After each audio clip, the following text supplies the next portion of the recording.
Hello everyone, welcome back to Finch's Film Club podcast. I say welcome back regardless of whether you've listened before or not, because it is welcome back for me as well. I haven't recorded an episode since July, and I haven't posted one since June because of the writers and actors strike that was going on last year. I know that there's been time since then when I could have posted a podcast, however, I did not, because I genuinely can't think of a day between July and now where I was free enough to record a podcast, but now we're all good, so I'm very excited to start again. I didn't want you to think I'd given up after 5 episodes, because I'm not about to do that, you know? Why would I do that? Who do you think I am? I did post a little bit more on my Instagram stories at Finch Film Club Pod, which you should follow if you're not already following, and basically on there I just kind of, as the strike was going on, I was posting about it and stuff. If you want a little bit more information on it, or you don't know what was actually going on, then I would recommend going to the SAG-AFTRA website, or the Writers Guild of America website, or anything like that, to get information for yourself. But basically, the reason why I hadn't been able to record, like specifically why the strikes were affecting me as a creator, is because there were things that you couldn't talk about. So like, you weren't allowed to promote films or discuss films, whether they're new or old. And regardless of how large your following is, you kind of, I guess, I could have got away with it, but also I wanted to do the right thing, and I know the strikes were happening in America, so there's, me being in the UK might not have made a difference at all, but do you know what I mean? Like, I wanted to do the right thing and not talk about films, which sucked because I had a lot of great ideas for the podcast, which I can't really do now because the things that I was going to talk about at the time are no longer like specifically relevant, like, I don't know, films that came out that I could have spoken about like after their release. But you gotta do what you gotta do, so that's kind of what happened. With all that said, I think we should just get into what today's episodes are actually about. And this is a first for this podcast, because today we're talking about a TV show. We're talking about a show that hasn't even been released yet, and I'm really excited about it because it's based on my favourite game series, so I'm obviously going to react to things that they've announced already. And that show is called Fallout, an Amazon Prime Video original, which is based on the game series of the same name. Disclaimer, by the way, I'm not incredibly well versed in every single Fallout game. Well, I mean, I am in general, but there are games that I would rather play over others, so I know them slightly more than the rest, you know what I mean? But I think I'm pretty good on it, so, fingers crossed, we should be fine. Should be all good. So I apologise if I mix up any of the backstories or anything like specific to certain games, but it should be okay. This episode is going to contain just a lot of me talking about the games as well, because like, obviously I'm going to do that. It's my favourite game, and we don't know a ton about the show yet, so we will see how accurate I get my guesses and things like that. But I'm also going to put like the pictures on the screen, the things that I'm reacting to basically. So if you have any way of getting onto the YouTube version of this podcast or on the Spotify video version, then please do, because you'll actually be able to see the images that I am referencing, and it might be helpful to you if you would like to look at those. So I think to kind of just get started, basically, for those that are unaware, I'm just going to do like a very, very basic rundown of what the Fallout games kind of are based on and how most of them start. So all of them take place in a nuclear wasteland after what's called the Great War, and the Great War is just basically complete nuclear annihilation of America. And most of them start in a vault, which is an underground bunker, like an underground living system for like tons of people to survive after the bombs dropped. And within the games, right, when they all start, there's obviously reason for your character to leave, to get out and see the world, which is of course what happens in the show. The main character leaves the vault for the first time in her life, and she sees the outside world. But then you've got Fallout New Vegas, which is technically the 4th Fallout game. However, it was made by other people. It was made by Obsidian rather than Bethesda, so it is very different. And that game just starts with you being alive in the wasteland anyway, without you ever living in a vault. This episode is going to be a little bit different to normal. Normally I write out like some points to talk about, slightly script what I'm going to say and stuff like that. However, I did not do that today because obviously it's kind of a reaction episode. So it's a little bit all over the place, but it's fun and entertaining, and this is what I think about the Fallout TV show as I'm reading about it. So I hope you enjoy, and I think we should just get into it. So I think we're going to start off by talking about my initial reaction, my first thoughts about even just the idea of them making a Fallout show. To put it simply, I was nervous, and I very much still am. I think notable reasons for this is that I don't want the show to turn out bad and then give the games a bad reputation, because I love those games, you know? And for people who've only watched the potentially bad show, you know, I don't want them to assume that the games aren't good either just because they haven't played them, or to play the games and then look for the bad things in those games on purpose to say why it shouldn't have been made into a show in the first place, if you know what I'm saying, because I don't want any more Fallout slander than it already gets. Another thing that I don't want, and this is partly because of me just being a gatekeeper, but also it's along the same line as what I just said, but people who are TV viewers and exclusively watch the show and have never played the games, I don't want them to start playing the games and then say that the games should be more like the show, because they're different things. Currently, me right now and many other people, we don't know how alike the two are going to be. And for example, hypothetically, if they take place in different timelines or different universes, then we can't have future Fallout games be based on the TV show or become more like the TV shows that are set in a different universe, because, you know, it's just not what I want. And I think it's like the Five Nights at Freddy's movie, which I haven't actually seen, but I know that the story of the film doesn't match the exact lore of the games, and that's because they're separate things, and there are fans who are able to separate them, and then there are fans who are able to not separate them, or not able to separate them because they want it to be perfectly matched. And that's not to say that the Fallout show should not take huge inspiration and plot points from the games, because yeah, they obviously should. It's just that, like, I don't think I'd be super mad if they were separated a little bit. And it would also help with the not making a mess of the pre-existing lore and story of all of the Fallout games, pretty much. Anyway, third reason why I was super nervous to hear about Fallout show is simply that other game to TV adaptations have not always been very good. Some have been really successful, like The Last of Us, but then on the other side of that, you've got the Halo adaptation and then like Resident Evil and stuff. And I think I just really don't want Fallout to end up like that and just sort of not be worth it, because that would be a real shame. Now I feel like I should move on to like the trailers and pictures and things that we already know, things that have been announced. And I've seen the teaser trailer, I've looked at the posters already, but there's a lot that I've avoided looking at because I feel like I want to like almost react to it right now or share my thoughts as I'm reading it. So some of this stuff I'm going to be looking at for the first time, and you guys will too, maybe, if you haven't already seen this. So I think it's coming out on April 12th, and Amazon Prime, right? This was a TikTok comment I saw, so I don't know how accurate this is, but someone said, knowing Amazon Prime, it's going to have like a really big budget and look good visually, but it's going to have a crap story. And I don't know how accurate that is because I don't watch a ton of Amazon Prime shows, so we will find out how accurate that person was. I don't know when it started filming. When did it start filming? Because most of the time in the past, if I googled like Fallout movie or Fallout TV show, it was like YouTube made things, which I will mention later again, because I know I want to say something about the trailer that I would like to just put out there because it's been bothering me. Apparently there's going to be 8 episodes, and there are concerns about the pacing and depth of the Fallout TV series, according to GameRant.com. The Fallout franchise's expertise in environmental storytelling suggests that the series can still deliver a satisfying adaptation in a limited time frame. Interesting. The choice to follow multiple main characters in the series may be challenging to capture in such a short amount of time. Multiple main characters? What, so like, are we talking like factions? Like in Fallout 4, for example, Railroad, Brotherhood of Steel, Minutemen, Institute. Are we going to follow a character from each of those, for example, and say, like, who's the best? It would be interesting if it was like a choice-based thing, but also I don't think I would like that. So, I don't know how I feel about that.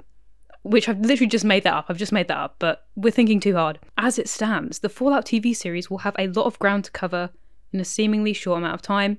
While the length of each episode in Season 1 is currently unknown, there's room for concern about the pacing and depth that the Fallout TV series can achieve in its first season.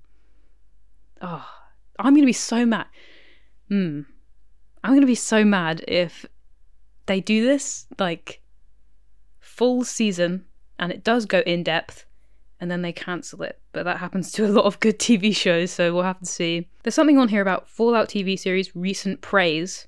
Don't know what that means. Has it been praised before? Let's find out. Head of Xbox Phil Spencer blown away by the Fallout TV series.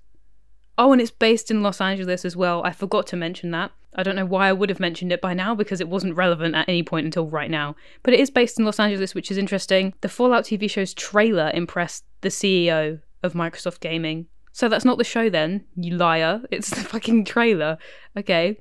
Do you know what is interesting? For those that are unaware, Fallout games are made by Bethesda, but then Bethesda was recently purchased by Microsoft. So Microsoft's CEO has to be impressed, apparently. And Todd Howard, the guy who makes the games, what does he do? He produces it in some way. He's related to the thing in some way. He created the games. He's the executive producer of the show and has compared the show to a future Fallout 5 in terms of quality and faithfulness. What does that mean? What does that actually mean? With Fallout, you get a lot of showing instead of telling in the story. And then you got you'll find like skeletons on benches that are like holding hands and stuff like that. And like mannequins all around Fallout 4 specifically. If you can't tell, because I've already mentioned it twice, it is my favourite one. Controversial because it's not the best one, but it is my favourite. There's enough there that people theorise about the things that are just not told to you in any way. So I don't know if they're going to do that with this show or not. I don't want them to let us figure it all out ourselves, but also that would be fun. But yeah, like I just mentioned, Todd Howard describing it as a Fallout 5 kind of thing. Apparently the community is very concerned about that because he's comparing it to something that doesn't exist yet rather than a recreation of an existing game. Oh my god, okay, wait. The Fallout TV series is canon. What does that mean? I don't know if I like that. Oh my god, I don't know if I like that. Because if they mess something up, it's gonna just... Oh, wait, no, I'm scared. I'm very scared. There are a lot of people who are concerned about it not being based on an existing game, but then there are others who are concerned who are not concerned because if they're telling an original story, they're not rewriting a story that already exists. Do you know what I mean? So, don't know how I feel about that. Because I think if you were going to base a Fallout game... No, if you're going to base a show on a Fallout game, I think I would go... Again, I would choose Fallout 4, just because of the story, maybe. I don't know. I would say Fallout New Vegas. I would, but I think that's only because of the atmosphere. I think people would choose that one because of the atmosphere of the game. But then think about it. Would it actually be interesting for you to watch an entire show about a male man, looking for the guy who shot him and left him in the desert when you already know who that man is? You already know where that man is. What is the point of basing a show off of Fallout New Vegas? I mean that in the most respectful way possible because a lot of people get very angry when people are slightly negative about Fallout New Vegas because it is a great game. But as a show, wouldn't work, I'll be honest. There are confirmed to be scenes. That doesn't make sense. Who wrote this? It is confirmed. Okay, I'm going to reword this sentence for whoever wrote this article because it does make sense, but it also doesn't. It's confirmed that there are going to be scenes that take place before the Great War, which is the war that caused Fallout in the first place. It left the country of America in a massive wasteland, basically. We're not entirely sure what happened to the rest of the world because obviously America only thinks about America, but there are characters from other countries. There's Kate from Ireland. There's Kate from Ireland, and who else is there? There's some people in Fallout New Vegas from England and stuff like that. So those other countries still exist, but I don't know how they're doing. I don't know. That's so cool. Okay, wait. Oh my god. What if we finally find out who dropped the bombs? I mean, there are theories, unless I'm stupid and it's been revealed since then, but no one knows who dropped the bombs in Fallout, right? There's theories it could be Vault-Tec, it's China, or it was America themselves or something like that. But I don't think there was a confirmed thing that said, this is who caused the Great War, this is who blew up everyone. But, so what if that does happen? What if we finally find out what happened? But then it also says that franchise veterans already know and love the story of the Great War from the Fallout games timeline, so the upcoming TV series would be wise to focus on its post-war storylines, which is true, but then they're also reinventing it, so what does that even mean?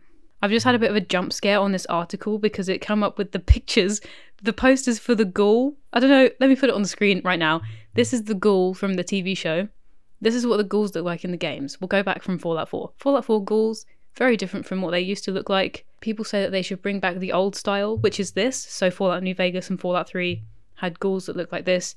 Going back really quick, just to the ones in the TV show, that's just a man. That is literally just a man. That's not a ghoul. He is supposed to be so badly irradiated from all of the radiation from the nuclear bombs. Supposed to have, for lack of a better word, but it is true, like gross looking skin with holes all over it. And he looks like, what the hell? He looks like he moisturizes every hour. Like, that is not accurate to the games whatsoever. And I know it must have, cost a lot makeup wise and stuff like that, but that's literally just a man. And it doesn't make sense because in the games, ghouls refer to people who are not ghouls as smooth skins. That man's skin is smoother than mine. So I don't know what the hell you're talking about. I don't like that. I do not like that. Unless, because I don't know how long after the bombs drop this series takes place, but if it doesn't take place that long after, maybe this man hasn't faced all of the effects of radiation just yet. So maybe that's why. But I'd need him to look less like a person, That's not good. I don't like that. Ooh, I don't know why they've included this in the article about the show, but this is apparently how long it takes to beat every Fallout game. So I wonder how long they're planning for the series to last overall. If it does get picked up for another season, will it last as long as a Fallout game, or will it be completely different? Fallout 1 takes 16 hours. Fallout 2 takes 30.5 hours. Fallout Brotherhood of Steel, that doesn't count. That's like a forgotten game. That's like the forbidden Fallout game. 29.5 hours. Fallout 3, 27 hours. New Vegas, 27.5 hours. Fallout 4, 27 hours. I've got a lot of hours on that game. It's concerning. It's worth mentioning that these times don't include side quests, expansions, or multiple playthroughs, which are often required for players who plan to fully explore the separate storylines from the major factions throughout the Fallout franchise. Okay. And then it says, with the longest Fallout game allegedly taking an expected 34 hours to complete, this makes the episode count for the Fallout TV series seem quite concerning. Yes, it does. Yes, it does. That's wild, okay. The first episode is called The End. Did we know this? Do we know the titles of the episodes yet? No, we just know the title of the first one's called The End. There's not much in the way of a description currently on IMDb. It says, in a future post-apocalyptic Los Angeles brought about by a nuclear decimation, citizens must live in underground bunkers to protect themselves from radiation, mutants, and bandits. That sounds so boring. They could have at least put a little bit of something more exciting in there. Now I want to go back to the pictures because I keep seeing this ghoul and I'm really upset about it, so we should look at the other ones to distract ourselves. This is another one of the ghoul. He looks slightly more damaged in this picture, but also that's not right. That's not what I want to see. And then you got dog meat. That's not dog meat, it's just a German Shepherd, but they have to throw a German Shepherd in there. That one looks cool. The main poster for the series does look quite cool. And this one is of, I'm going to keep calling it dog meat. This is of dog meat having someone's hand in his mouth. And I don't know how gory the show is actually going to be, but I think it would be interesting if it was quite violent, because in the games it is, you've got raiders all over the place getting attacked left, right and centre. There's mines everywhere. There's feral ghouls, stuff like that, It would be ridiculous to assume that this show is not going to be somewhat gross to watch, so we'll find out. This is the one from the Brotherhood of Steel Vertibird with some guys in power armor, which I think the picture of the power armor, if I can find it. What? Hold on, that can't be real. Hold on. Dog meat holding the arm. If this is a real shot from the show, that looks like crap, I'll be honest with you. The power armor does look really cool though. I don't know if you saw, I don't know what award show it was. It might have been the Game Awards or something like that, where they brought the guy in the power armor up on stage when they accepted the award. That looked quite cool. This shot of the Pridwin, very cool, with all the Brotherhood of Steel troops down there waiting for it.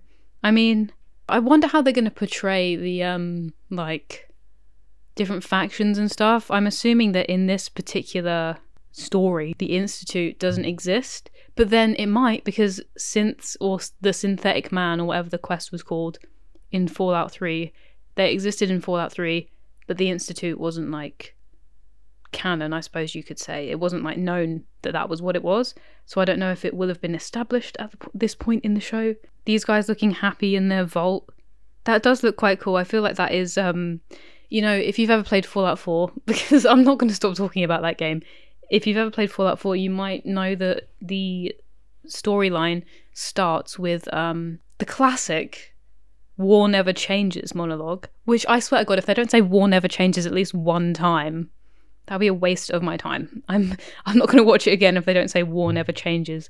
But this looks like it would be from that like montage at the start of Fallout 4, where they had all the clips of like pre-war and stuff, even though it's not pre-war, it just has that vibe. This is the scene that I wanted to talk about, okay? And it is of the main character. Don't know her name yet, I'll find out later. She was played by someone called Ella Purnell. I don't know if I know who that is or not. Let me Google her. She is in Justice League from 2021 and Maleficent from 2014. Oh, she's in Yellow Jackets, okay. Anyway, back to it. Back to what I was looking at. This picture, this particular shot from the trailer, which I will play a little bit now for the video version. I don't know if I'll put the sound on it because I don't know if I can, but this is what it looks like in the trailer. This is the bit that I was going to talk about when I wanted to talk about YouTube videos, because I mean this with all the respect in the world, but this scene where she walks out of the vault for the first time looks like a YouTube original series. No disrespect, but it looks like something that someone made on YouTube with like a slightly higher budget than normal. I know that it's supposed to be her first time going out of the vault in her entire life, and it's supposed to be bright and show how dark it is down there and stuff like that, but like it wasn't selling it for me. I thought, if the entire show is lit up like this, I don't know how I'm going to feel about it. And I know that this takes place, I don't know that this takes place. I think it does take place years before some of the other Fallout games. Therefore, there is a lot more, as you can see in the background of this picture with the power armor guy, you can see that there's a lot more trees that aren't dead, which doesn't particularly make sense. This might just be a behind the scenes picture, but like, you know, maybe it is that bright, but also maybe it's too bright.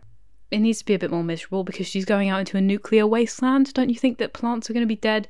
I know it's not real. It's just a TV show. But like, if you're making it canon, right? Making it canon, may I repeat, which I'm scared of, making it canon in the world of the games, you've got to make it make sense with the rest of the games as well. Fallout 76 though, they're like forests and stuff. So that maybe makes sense. I don't know. Los Angeles is really interesting that they set it in Los Angeles. What are they going to make the lifestyle like there? Because in New Vegas, everyone's a gambler. In Boston, everyone's like a farmer, or they live in like settlements and everything. I wonder what the world building is going to be like. That is... It's got Walton Goggins in it. Who the hell is he? Oh my god, he's the ghoul? Why do I know his face? Oh, he's in Community. He's the guy who reads Pierce's will in Community. That's so funny. The guy from Hannah Montana is in it. He's in all 8 episodes, but the ghoul is only in 4 episodes. Why is that? I wonder. Who else do we know that's in the show? There's a pregnant lady. Oh, there's going to be raiders. We're going to see raiders because in the cast list, you've got a man named Jace Wade playing Raider Leader in 1 episode. I can't believe Rico from Hannah Montana is going to be in the Fallout show. That's so funny. According to RottenTomatoes.com, the classic place to rate movies and TV shows, while there's been plenty of movies, books and comics set in post-apocalyptic worlds, few have been as unique as those in the numerous 50s flavoured Fallout games. I'm Hoping they keep the vibe. I'm really hoping they keep the 50s vibe, because that's literally all it's about. Like the whole nuclear power thing before the Great War and everything, it was like you were living in the 50s, and I'm obsessed with that. So they better keep that. I better hear some ink spots in the soundtrack. You can't have a Fallout game without I Don't Want to Set the World on Fire. You can't have a Fallout game without... There's another song that goes through multiple games as well. It might be Orange Coloured Sky. Yeah, I think it is. But there's Nat King Cole. You know, you can't have Fallout without him. I really don't know what year it's going to take place in, because, like, the Great War starts in 2077, and then in Fallout 4, you obviously see the bombs drop, and you wake up 185 years afterwards. Actually, no, you don't. You wake up 210 years afterwards. Who says 185? You're wrong. Fallout 76... Fallout 76 is only 25 years after the bombs dropped. Is this going to take place at the same time as Fallout 76? Because the woman who plays the main character doesn't look old. She does not look too old. Therefore, this is probably going on at the same time as Fallout 76. Am I wrong?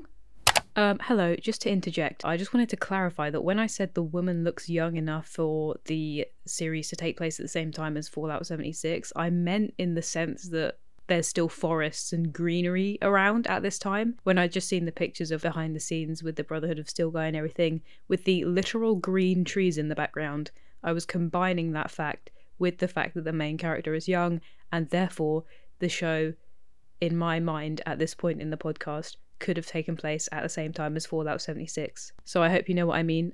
And get this, alright, since the day that I recorded this podcast, so much more information regarding the time that it's set and also other facts about the series have been released. So when I didn't know when the show was set, it's apparently going to be set in 2296. So it takes place after Fallout 4, but still has green trees in the background, which does not make sense unless the world is miraculously healed or it's a flashback scene or something, which it could be, because there is a scene of the guy who plays the ghoul running around as bombs are dropping before he becomes a ghoul, so that could be a flashback. And I hope it is a flashback, because I don't think it would look right for a series set in 2296 to have green trees after a nuclear annihilation, when in the game that takes place just years earlier, there is no sign of any living plants or anything. And also, the guy who created the first Fallout game, he says that China are the ones that dropped the bomb. So when I recorded this episode, I didn't know that. Now we do. All of these facts coming out after I've recorded this episode is really inconvenient, but at least now we know. So there you go, clears it up a little bit. That's kind of unexpected. Again, I don't know how to feel about this, what to think about it, but we'll see what actually happens when the show is finally released.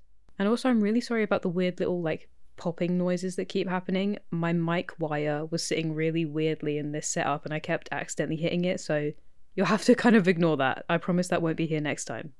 Amazon Studios has employed the team of Lisa Joy and Jonathan Nolan, who you may know from their work on HBO's Westworld.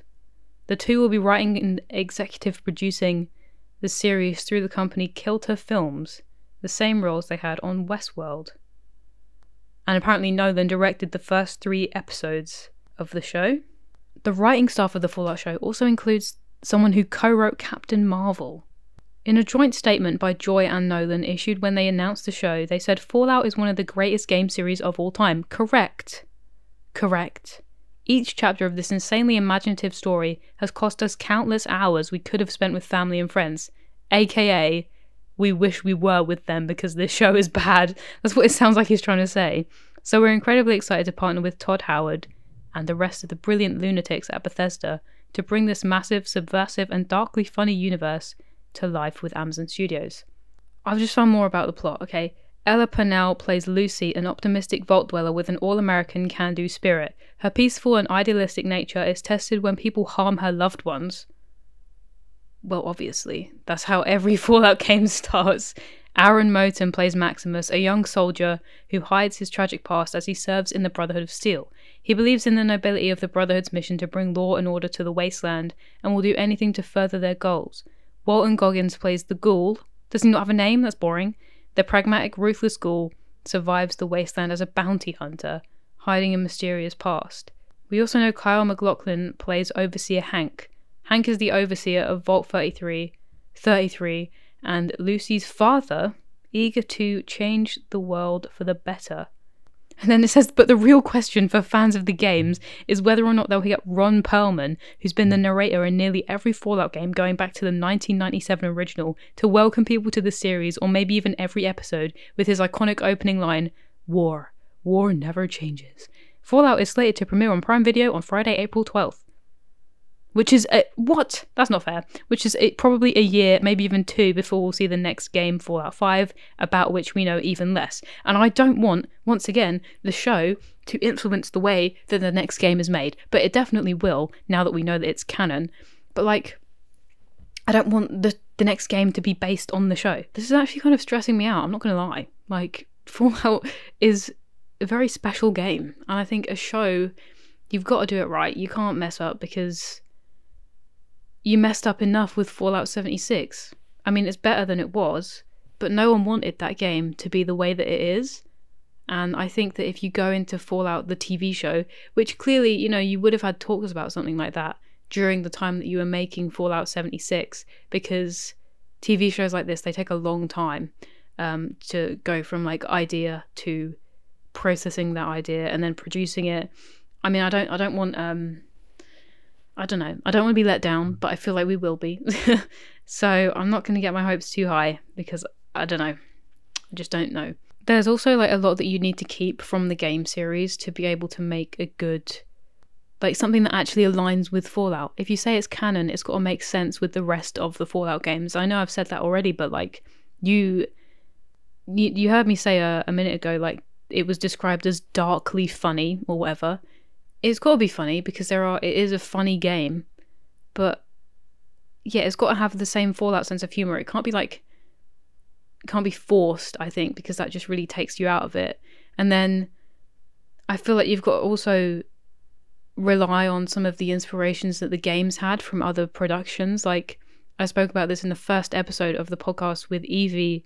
Blade Runner is very present in Fallout. You get Blade Runner, you've got references to, like, I was going to say Indiana Jones, but I don't even know if that's correct. I don't know why I was going to say that, probably just because of Harrison Ford. But you've got a lot of references to stuff like that.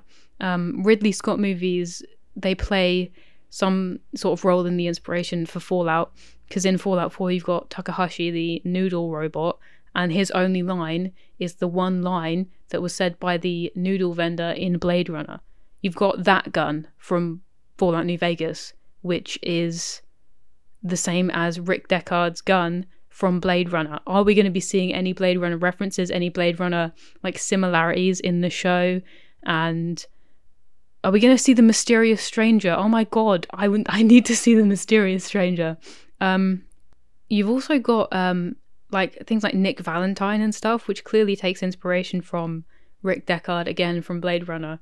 And then synths, the whole concept of synths, again, that is Blade Runner with replicants and stuff. So I don't know if we're going to see any references to the movies that inspired Fallout, like aspects of Fallout in the first place, or if we're just not going to see that at all. I really would like to see that, because it would just make it feel more like the game, even though, like I said, I wouldn't be too mad if there was a level of separation between the show and the game. I think at the minute, based on the things that I've just read, like the character description, the very vague character description that we had for Lucy, I think her name was, I can assume she reminds me of the girl in Fallout New Vegas that takes over Vault 21 and uses it as a hotel. I think her name's Sarah, and she is like really optimistic. She's like, I love vaults, because everyone's been brainwashed into liking the vaults and stuff. And that vague description of the character reminds me of her very, very much. Brotherhood of Steel wise, that's the only faction that they've mentioned. I know that the Railroad just exists in Fallout 4, so I doubt we're going to see them in the show anyway, because the Institute isn't mentioned in any way at all. So I don't think we're going to be seeing synths in the show, which would be kind of, I don't know if I'd be disappointed or not, because as someone who's played the games, maybe there would be like a suspicious character and my brain would just automatically assume that person is a synth. You know what I mean? Like Trash Can Carla, the vendor from who normally hangs out in Sanctuary, she's a synth. She's a Institute spy. So are a lot of the other merchants and stuff that you see wandering around, like the doctor with his Brahmin and his little gang. What's his name? Is his name Dr. Weathers, or is that from a different game? You know, people like that. I think it would be missing a lot, because I think what they want to do is they want to obviously have this show open to everyone who wants to watch it. Anyone can watch it. But I think if you're going to make it canon, if you're going to have references to future games in there, or, well, by future games, I mean because this series appears to be taking place not too long after the bombs fell. If you're going to reference things that happen in the future of the series, you'd need to have people you need to play the games to understand those references, and I think they're obviously hoping to keep it open to everyone, so they might not make as many references as they should, or I don't know, maybe I'm just overthinking it, but I don't think I am. I think it's completely reasonable to want references to the games in a show that's based on a game, because otherwise that would be stupid. One thing that I want, me personally, I wish that Piper was going to be in this show. Piper Wright from Fallout 4, public occurrences writer, journalist. I love her. I can't believe she was just in Fallout 4. She should be in every Fallout thing ever made, because she's just an actual legend. I love her. And so should Nick Valentine, to be honest, because of his he's a synth, obviously. In games that take place after Fallout 4, he could exist because he doesn't die unless you kill him, because he's alive forever. He's a robot, so it's fine. You just keep him in every single game. One thing I'm also wondering is if they're actually going to include any references to Fallout New Vegas, because Bethesda did not make that game. That's not true. They were involved. It's still a Bethesda game, but also they weren't. It was Obsidian who made that game. Todd Howard, he is the Bethesda guy pretty much. He didn't do New Vegas, so it's kind of separate from Fallout 1, 2, 3, 4, New Vegas, 76. So I wonder if they are actually going to include any Fallout New Vegas references or anything like that. But then also, interestingly enough, Obsidian is part of Xbox Game Studios as well as Bethesda now. So now that they're a combined thing, it might be okay to like reference it or something. I could literally just do a whole podcast, like entire podcast on Fallout, which I might do because now I feel like I should. It would be like very fun. I would love to do that. So in conclusion, since the start of this podcast, my opinion has not changed. I'm still nervous. I'm still excited, but I think I've become more nervous than excited now, knowing that there's going to be 8 episodes, knowing that it is canon. That fact really scares me because, like I said at the start, you know, it could hypothetically be set in a different timeline or something, be set in a different universe where the games don't exactly exist, so to speak. But now that this is canon, it is 1, going to influence the future of Fallout games.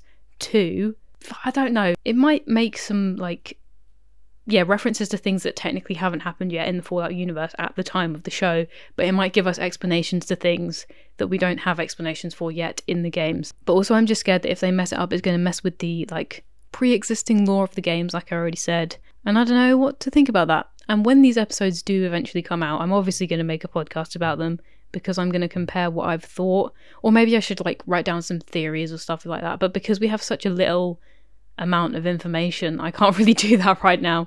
Once we get more before April 12th, I think I'll make another episode because I love talking about Fallout and it's my podcast and I can do what I like. So yeah, thank you very much for listening to this episode of Finch's Film Club podcast. I am feeling scared. So maybe let's hope this feeling does not continue when the show is eventually released and it actually does turn out good. This episode was a little different than expected, obviously, because I haven't filmed one in ages, and it was different in terms of the fact that I didn't write everything down. This was more of a reaction kind of thing, a little bit all over the place, but that's the kind of chaos that we like to see in a podcast episode. If you have any suggestions about other films or TV shows that you'd like me to talk about in the future, then please do let me know, because there is a Q&A section on Spotify that you can go to, or you can comment stuff on Instagram or the YouTube videos and stuff, which all of the social usernames are either Finch Film Club Pod on TikTok and Instagram, and then YouTube is just Finch's Film Club. And you can find out more on Spotify as well, because that has a lot of features on there about leaving voice messages for me to play in episodes and like answering questions, doing a Q&A. So go ahead and do that if you would like to know anything else, or if you would like to suggest something that I can talk about next time. I hope you enjoyed this episode more than I enjoyed finding out that this show is going to be canon to the games, and I hope that you enjoy the rest of your day or night whenever you might be listening to this. And I'll see you in the next episode. Thank you very much. Goodbye.